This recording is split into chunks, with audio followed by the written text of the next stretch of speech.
सलाम आदाब नमस्कार, मैं मोहम्मद राशिद और आप लोग देख रहे हैं स्टूडेंट इन्फो। फ़िलहाल अभी हम खड़े हुए हैं जामिया मिल्लिया इस्लामिया के फाउंटेन पार्क में, जहां हम आज बात करेंगे B honours mass media entrance से regarding how to crack B honours mass media entrance और क्या हमारी रणनीति होनी चाहिए, क्या हमारी तैयारी होनी चाहिए, तब जाके हम जामिया के मास मीडिया कोर्स में इनरोल्ड होंगे। हमारे साथ दो स्टूडेंट हैं, उनसे हम उनका नाम जानेंगे और उसके बाद उनका क्या रणनीति था, उन सारी चीज़ों पर चर्चा करेंगे विस्तार से। बने रहिए हमारे साथ। क्या नाम है आपका? जी, हमारा नाम हिमांक द्विवेदी है। आपका? शमशी फिरदौस। अभी आपका एडमिशन कौन से कोर्स में हुआ? जी, बीए मास मीडिया हिंदी में। आपका भी सेम है? जी सेम है। अच्छा, क्या सोच के आए हैं बी ऑनर्स मास मीडिया में? सर, सोचने का तो यही है कि जो जर्नलिस्ट को लेकर के लोगों के परसेप्शन है और जो सोचते हैं कि जर्नलिस्ट बहुत बड़ी चीज़ होती है और 12th के बाद से ही लोग अपना अलग अलग नीश सोचने लगते हैं, जिसमें बीटेक और एम्स जैसी चीज़ें होती हैं और ये सब चीज़ों पे लोग नहीं ध्यान देते। तो मेरा शुरू से ही इस पे जर्नलिस्ट बनने का लेकर सपना था और शुरू से ही मैं सोचता था कि आगे चल करके मैं इस पे बनूंगा। तो एक अच्छी अपॉर्चुनिटी मिली जामिया मिल्लिया इस्लामिया में और के लिए कि आप जामिया मिल्लिया इस्लामिया के इंटरनल हो सके। जी, बहुत बहुत धन्यवाद। आप मास मीडिया के लिए जामिया मिल्लिया इस्लामिया को ही क्यों सेलेक्ट किया? मेरा पर्सनल इंटरेस्ट था Jamia. Journalism?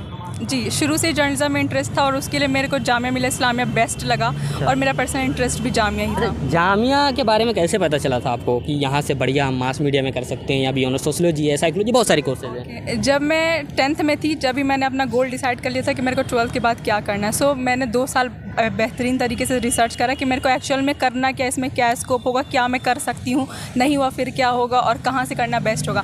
So finally I got it, Jamia Millia Islamia is the best. अच्छा, जामिया मिल्लिया इस्लामिया की कौन सी ऐसी चीज़ थी जो आपको सबसे बेहतरीन लगी?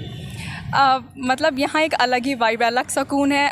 चूँकि पत्रकारिता को लेकर आप मतलब कौन सी फील्ड में, प्रिंट में या डिजिटल में, किस में इंटरेस्ट है आपका? डिजिटल। अच्छा, डिजिटल में। अगर मैं बात करूँ एंट्रेंस एग्जाम से रिलेटेड, आप जनरल कैटेगरी में कितने नंबर पे रैंक है आपका? जी, मेरे 18th नंबर 18th नंबर पे रैंक है, मतलब अच्छे खासे नंबर भी आए होंगे। कितना कट ऑफ गया इस बार?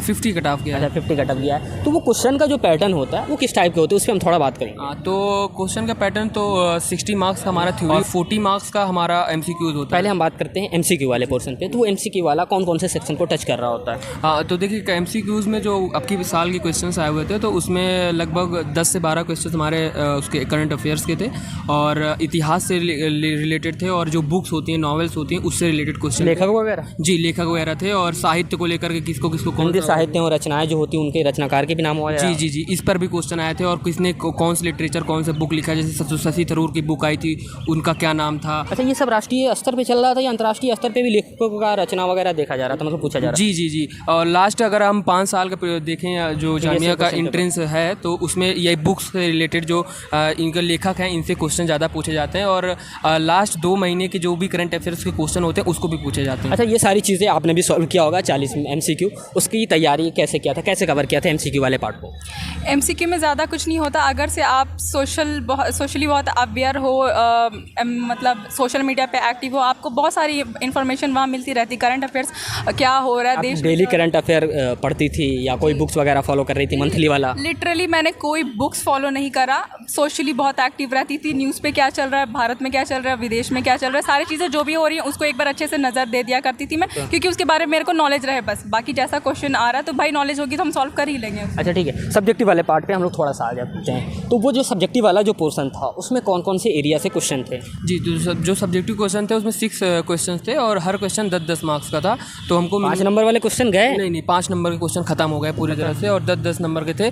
तो उसमें टाइम अच्छा ऐसा था कि 1.5 घंटे वाला पेपर है तो आधे घंटे के बाद कोई पेपर मिला था या पहले दोनों साथ में मिला था? नहीं, दोनों साथ में ही मिला था। तो जो मैंने अपना स्ट्रेटजी बनाई हुई थी, तो मैंने जो एमसीक्यूज क्वेश्चन थे उसको 4 से 5 मिनट में करके ख़त्म कर दिया था। जो भी आ रहा था उसको करा और 5 मिनट में उसको सॉल्व कर दिया था। उसके बाद जो मेरा मेन गोल था वो थ्योरी पे था, क्योंकि थ्योरी से ही सिलेक्शन होता है। क्वेश्चन याद है कुछ? हाँ, कुछ क्वेश्चन याद है, जिसमें एक था फिल्म समीक्षा को लेकर के कि आप फिल्म को देख करके उससे क्या सीखते हैं और उस फिल्म से रिलेटेड लोगों पर क्या धारणाएँ बनती हैं। और एक क्वेश्चन था कि पर्यावरण को बचाने के लिए सरकार क्या नियम ला रही है और जनसंख्या आंदोलन। जलवायु परिवर्तन था या पर्यावरण? पर्यावरण को लेकर के क्वेश्चन था और पसंदीदा न्यूज़ एंकर को लेकर के सवाल था और एक सवाल था संपाद मतलब जो इंटरव्यू होता है, साक्षात्कार, उसको लेकर के भी क्वेश्चंस थे। अच्छा, आपको कुछ याद है क्वेश्चन पेपर? हाँ, आपका पसंदीदा अखबार को लेके आया था। अच्छा, उसके मतलब उन क्वेश्चन को ना आप कैसे करें, मतलब अगर एक बात करूँ कि इसको हम पैरा में करें या इसको हम पॉइंट वाइज करें तो क्या करें? मतलब क्वेश्चंस बहुत बेसिक से थे, जैसे कि आपका पसंदीदा पत्रकार या फिर आपका पसंदीदा अखबार। तो जब आ रहा है तो पहले हम उसका इंट्रोडक्शन पार्ट अच्छे से लिख लेते हैं, उसके बाद पॉइंट वाइज अच्छे से लिखना होता है, उसके बारे में सारा समरी, लास्ट में उसको कंक्लूज करना होता है। ये सारी चीज़ें तो है, लेकिन मैं अंतिम में बहुत ज़्यादा टाइम नहीं लूँगा आप लोगों का। एक कोई मैसेज जो लोग बी ऑनर्स मास मीडिया के लिए तैयारी कर रहे हैं उनके लिए आप क्या राय देंगे?